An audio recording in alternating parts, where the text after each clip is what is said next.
labo, et pour toi en tant que particulier, et pour tous ceux qui t'accompagnent dans le labo, ça a été quand même une opération assez intéressante, parce que maintenant que le labo travaille à l'échelle mondiale et participe à la surveillance des volcans à l'échelle de la planète, le fait de focaliser sur les dômes, là, dans ce cadre-là, ça a quand même été un changement non négligeable.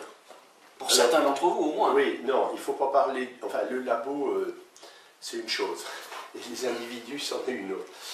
Il est clair que dans ce labo, bon, où il y a, je ne sais pas combien, 110 ou 120 personnes,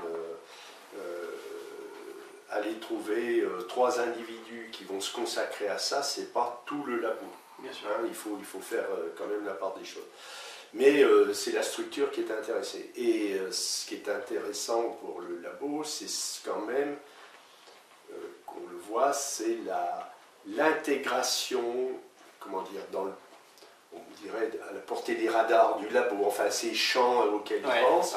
Il y a quelques années, tout était forcément loin. C'était l'Amérique du Sud, c'était l'Indonésie, c'était la Turquie, etc. Et ceux qui travaillaient localement, c'était des pauvres, bon, je ne dirais pas quoi, mais 3 lettres suffisent. Et comment dire, c'était mal vu. Alors on n'y emmenait que des études, ça servait au mieux pour la formation des étudiants, des petites excursions, des choses comme ça. Et puis, grâce à la régionalisation, la politique de donner quand même de l'indépendance aux régions, aux départements, enfin des espaces de liberté, le fait aussi que l'État se désengage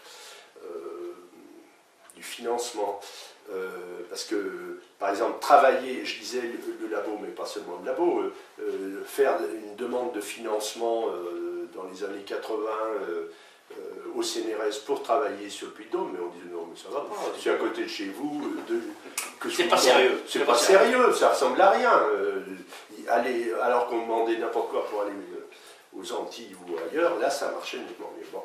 Donc, le fait que la source, la manne financière ait été rapprochée de nos centres de travail, de notre lieu de travail, peut-être qu'il a ouvert un regard nouveau sur l'espace proche.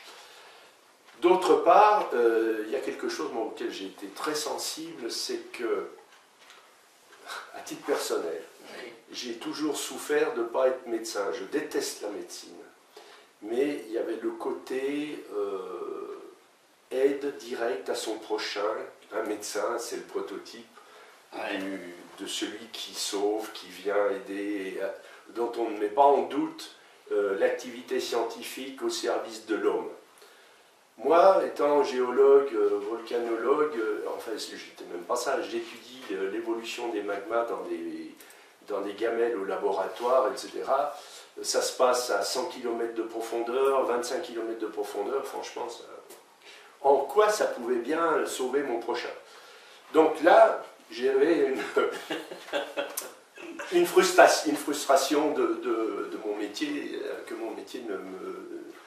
Et tu as pu le combler, ça alors. Et là, d'un coup, enfin pas d'un coup, ça s'est fait progressivement, bon, en plus j'avais quand même essayé de développer ce genre d'action antérieurement, d'un coup j'ai eu un rôle social, ce que j'avais tout accumulé, toutes ces connaissances servaient un projet de société.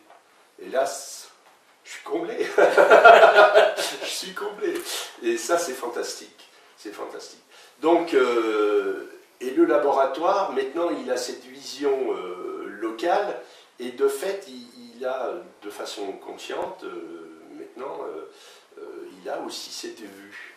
Et il n'y a pas que, comment dire, les volcans, le service à la société, on l'a traduit au niveau du volcan en développant des activités de prévision des éruptions et de quantification des dégâts, enfin tout aspect lié aux catastrophes naturelles, donc très bien. Mais au niveau local, il a conscience, depuis quelques années, de notre rôle de fournir de la connaissance pour différents projets. Donc à la chaîne des puits, mais il Il y en a d'autres d'autres, choses. ouais, bien sûr. Et également pour une activité de diffusion. La connaissance de la science et du métier de chercheur, je crois que c'est quelque chose qui est intéressant et qui fait que le labo est quelque chose de connu, alors qu'il l'était un peu moins avant et qu'il le devient. Et ça, je pense que l'image de marque, parce que c'est un peu ça, absolument. du labo et de l'université s'en trouve rehaussée. Et ça, je trouve que c'est quand même extrêmement positif. Et on voit bien que tu y as trouvé aussi un certain plaisir à le faire. Oui, l'argent, bon, on a ce qu'il faut pour qu'on vive, comme dirait le copain du tout, là, qui est à 2 pas. Bon, évidemment, mais en même temps, le surplus, c'est payé, alors soit en notoriété individuelle, beaucoup de chercheurs, on voit, courent après les médailles, les reconnaissances, le prix Nobel étant la cerise, enfin, le summum, mais d'une façon quotidienne également, une reconnaissance sociale de notre activité, Ça fait pas de mal. ça fait pas mal quand même. Ça aide à se voir le matin, non pas quand je me rase, parce que T'as oublié ça de le m'arrive faire pas souvent. maintenant.